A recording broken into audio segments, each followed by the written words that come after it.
في أوركسترا السلام. ها هي بغداد كما عهدناها، عاصمة للفن والثقافة والجمال.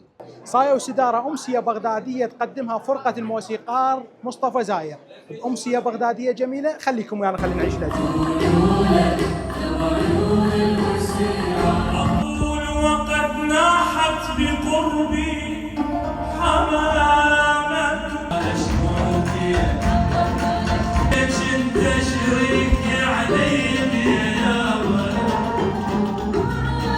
عشنا ليلة بغدادية جميلة ورائعة بكل تفاصيلها.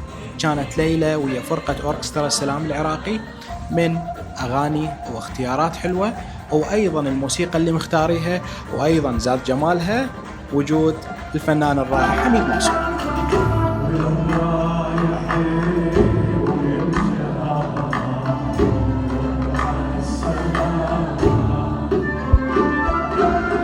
ما اختصرت على الأغاني العراقية والعربية بس، لا حتى أغاني تركية. وهسه سولفونا انتم، تحبون هيجي أمسيات لو لا؟